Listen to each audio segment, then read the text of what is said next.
hate speech, killings of people for their identity, uprooting them from their homes, and most of them are refugees here in this country. In what's happening in Congo for minerals, and instead of saying it is just Rwanda. Why don't you be brave enough to say Rwanda is invading our territory we have created for ourselves and is encroaching on the minerals we are also encroaching on in Eastern Congo? Why don't you be brave enough to admit that? At least to say that.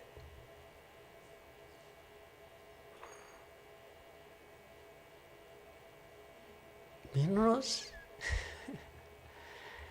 If what is the allegations,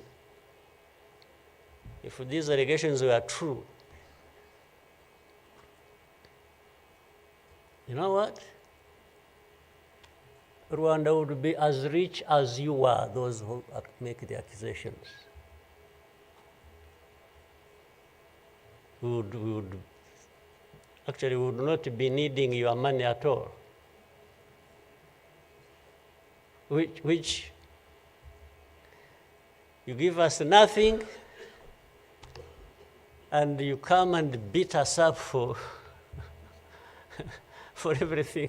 I mean, yeah, that is the world between the dark past and the cruel present.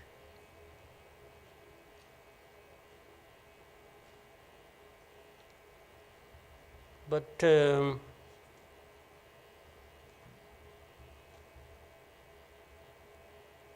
what didn't kill us and finish us 21 years ago has hardened us, has prepared us for the bad things that will always come anytime these people want and wish. Honestly, I want to assure you, we will not die not fighting like last time.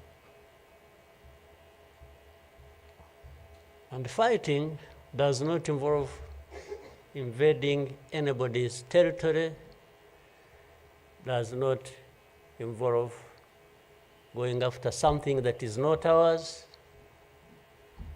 Fighting, I mean, is if you find us here and want to treat us the way you want that you have seen in the past, I just want to assure you, you will not succeed. You will not succeed. I think I beg all these Rwandans, we should be itching for a fight with anybody who wants to come here and turn things upside down. And I think there are many who are ready to join for that. But for our friends, our partners, please, the truth doesn't matter. What matters is, I was not saying it is not true, but you are saying no for daring to say it, even if it is the truth. Yes, they threatened him, and they even started threatening he will not get a visa to travel to some places, face to face, like that. Somebody from the embassy threatening our minister. Of course, I can't blame them that, given this history we have had, that from the embassy they even think they are above the minister. Yeah. He just come and say, you dare say this. He wasn't saying, this is contrary to the truth or evidence we have. Why did you present lies? No. He was just saying, whether lies or truth, you shouldn't have said it. That is the cruel present we live in, but we must confront it, and we will. We shall. No question about it. I've also told people that anyway, for us, we are in a sort of not bad position because the worst has already happened to us. I don't think anything worse will happen, ever. So those who are scared, fearful of anything, I just want to console you in some way, if you may, that actually the worst has already passed. When we lost the people during that time, the young man was giving a testimony about. Do you think anything like that would ever happen again? I don't think so. So why would we be scared of anything? The worst. The hurricane came and we took cover and things, and it has passed. And we rebuilt. We rebuilt our strength of all kinds. I don't think there is any other hurricane that will come and sweep across the country, destroying everything. I don't think so. So,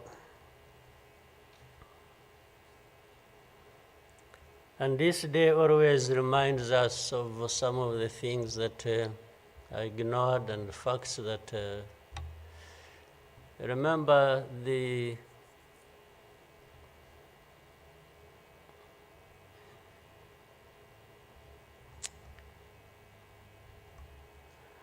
book written by somebody many of you know, Philip Gurevich,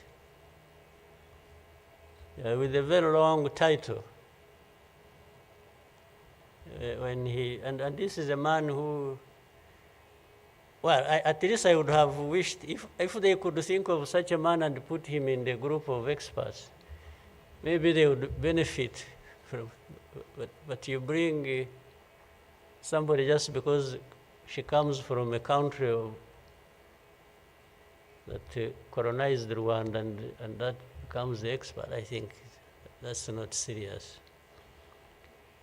But he said that the title of the book was, "We wish to inform you that tomorrow will be killed with our families." You know, who were they informing? And who was going to stop that? And who was going to come to their rescue? Nobody. It just happened as they said it. People kept telling the world, "We want to inform you that tomorrow we are going to be killed with all our families." And who cared? And the families were killed indeed, including the family of the young man who was testifying here. Well, including our families. those of us standing here who have been demonized every single day about our history. The history where there is a force that always has been attempting to turn victims into perpetrators. So these people who give testimonies and say what happened to them, they are actually now perpetrators. They are no longer victims.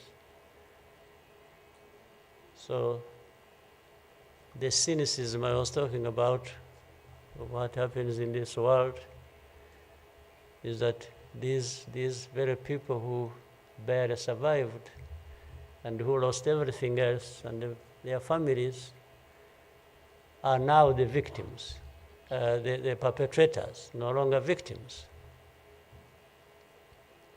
That's what the world wants to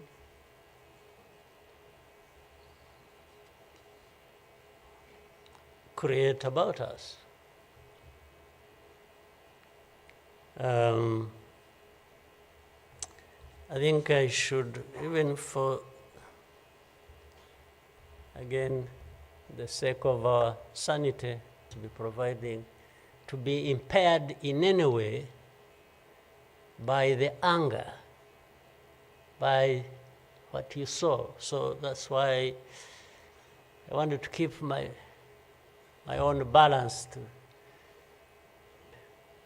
to deal with the situation and moment as it is. Don't offend anybody, but always fight for what is yours. Don't allow anybody else to dictate to you how you should live your life, because the moment you accept it, that is the day you have lost your life. God bless you.